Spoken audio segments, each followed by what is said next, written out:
In less than 1 week, Barbenheimer is releasing in theaters worldwide. Now, Barbie and Oppenheimer have been awaited by the general public and moviegoers alike for the last year or so, and the preview screenings and the reviews so far have been excellent for both of these films. So I'm very hyped, along with many millions of people around the world, in terms of watching both of these movies, possibly on the first day or possibly on the same day together. But yeah, before you go watch both of these movies, here are some cool facts about both of the films that you probably never knew about before watching them. 2023 marks the 14th anniversary since they started the production of Barbie. Now, this film will become the first ever live-action adaptation of the very famous doll. Now, Barbie has been lamenting in production since 2009 and has a lot of changes over the years. So originally, Amy Schumer was going to play the role, but she could not do the role anymore due to production delays, and she had to drop out. Anne Hathaway was coming in to replace her, and she had to drop out as well. Finally, we have Margot Robbie in the lead role as Barbie, and if the film becomes successful, who knows? Maybe there will be sequels, and maybe a possible franchise starring Margot Robbie as Barbie. It wasn't just casting changes that were happening during the production of Barbie. There were some changes happening behind the scenes as well. Diablo Cody was originally going to write the film, but could not do so because she had to drop out of the project. And also, Alethea Jones and Patty Jenkins were considered for the director's chair. And finally, we all know that Greta Gerwig was finalized as the director, and she wrote the film alongside Noah Baumbach. So in some Pixar movies, they do this really cool thing of putting an Easter egg in the background talking about their next film. Now, Nolan did this in Tenet. He actually talked about his next movie, Oppenheimer, before it even went into production. There's a clear line that the villain talks about with the protagonist in terms of the scientists in the movie being comparable to Oppenheimer. And also, Tenet's not the only time that he's talked about the repercussions of nuclear warfare and the dangers of it. Also, the finale, the big finale in the Dark Knight trilogy, The Dark Knight Rises, one of the main storylines is that Batman/Bruce Wayne has to take out the bomb that he accidentally helped create in order to save Gotham City. Now, what is the main storyline of Oppenheimer?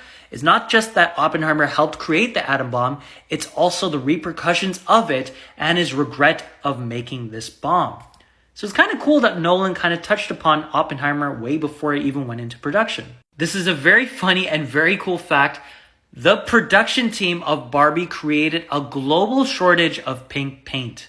So if you were trying to paint your room pink, or if you were trying to paint a wall pink, or like just in general wanted pink paint, you had to wait for a while because the production team used so much pink paint for the Barbie Land production sets on this film, or just in general, to the point where they created a global shortage of that paint color.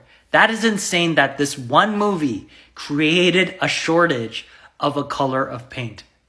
It's kind of funny and kind of cool. So if you're a film fan, or if you're a Nolan fan in general, you probably know this by now. It's probably common knowledge to you.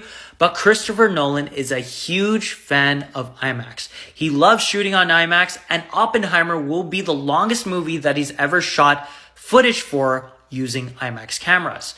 And to kind of show you the magnitude of the reel of IMAX for Oppenheimer, the film reel, if you were to stretch it out from like one side to another, the film reel for Oppenheimer is going to be 11 miles long.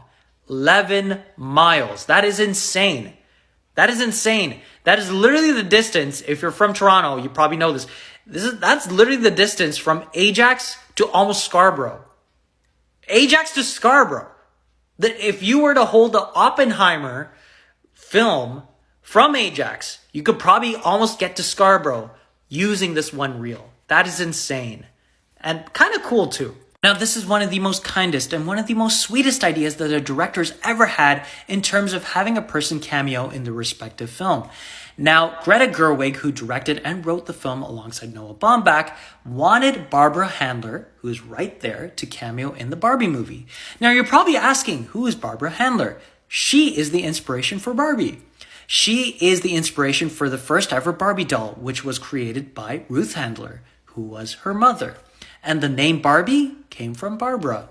What a nice way and what a sweet way to connect everything together in the first ever live action adaptation of Barbie, and having the inspiration for the doll sitting alongside and having a conversation with the first ever live action adaptation of the doll herself, played by Margot Robbie.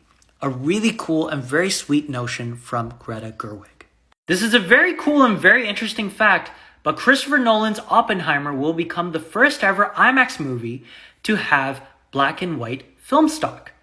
Now, Christopher Nolan wanted to film this movie in both color and black and white, so they had to create black and white film stock for IMAX for this film. I'm actually very surprised because I thought by now there must have been some sort of IMAX movie to be filmed on black and white, but apparently Oppenheimer will become the first ever one in IMAX to be in black and white. Pretty cool. And with Christopher Nolan being Christopher Nolan, the final big atom bomb test that they do in the film was done without CGI. Now, that doesn't mean they actually dropped an atom bomb, but they recreated the effects and what it would look like with practical effects. So whatever you see on screen is whatever Christopher Nolan and the team filmed on location. So there is no graphics using a computer whatsoever. So that image right there and whatever else you're going to see on screen once Oppenheimer is released, it is all real. Really cool. Now, if I really wanted to, I can make a video just talking about Mattel, the company that makes Barbies, having a feud with Aqua, the band that created the song Barbie Girl. They've been feuding for decades now. Mattel hates this song, and they hated it to the point where apparently they were adamant about not having it in the Barbie movie. And if you want to thank someone for even having the song in some capacity in the movie, you gotta thank Margot Robbie. The reason why Ice Spice and Nicki Minaj's remix of the song is in the movie is because Margot Robbie apparently told the production team and Greta Gerwig that if you're gonna make a Barbie movie, how can you make it without the Barbie Girl song in the soundtrack? And it's very true because regardless if you like the song or not, Barbie Girl is one of the most famous songs in the world. It is one of the most streamed, one of the most viewed music videos of all time, and one of the most recognizable songs of all-time history in music. It is one of the most popular songs of the 90s, and you can literally hum the song or even know some of the lines even without hearing the whole song in general. If you grew up with the song, you knew how much of a worldwide sensation it was. I remember as a kid, even though the song was really old at the time, every birthday party, every damn family function would play Aqua's Barbie Girl as one of the only English songs that they would play. It was like Titanic. Like everyone knew the song. Everyone. And even 10, 20, almost 30 years later, the song is still listened to and is still beloved by fans alike. So if you were a fan of the song, and if you're a fan of Barbie, if you want to thank someone for having the song in some sort of capacity in the movie, you got to go thank Margot Robbie because she's the reason why the song is in the film in the first place. Now, this is a really cool fact that some of you might not know, but Christopher Nolan always wanted to do a Howard Hughes movie, and he wanted Jim Carrey to play the lead role. The only reason why he scrapped that project is because The Aviator, directed by Martin Scorsese and starring Leonardo DiCaprio, released around that time. So he scrapped that project, and the next project that he worked on was Batman Begins. So in a way, we can thank The Aviator for getting the Dark Knight trilogy.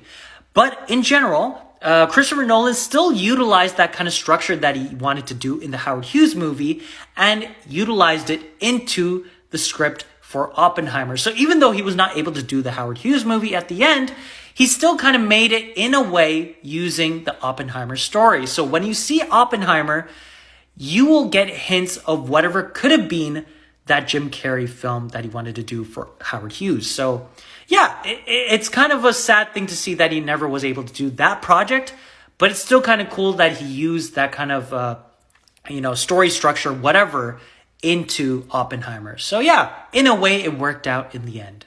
I can go on and on about facts about both of these movies, but I'm almost at 10 minutes, so I have to end the video. But yeah, I'm super excited for both of these movies. I'm definitely going to watch Oppenheimer in IMAX, and I'm definitely going to watch Barbie in theaters as well. I'm hyped for both of these movies. These are two of my most anticipated films for the last year or so, and I'm very excited. Both of the films are getting great reviews, and people seem to love it. So yeah, until these movies come out, watch this video for some facts, and we will see these films in the theaters.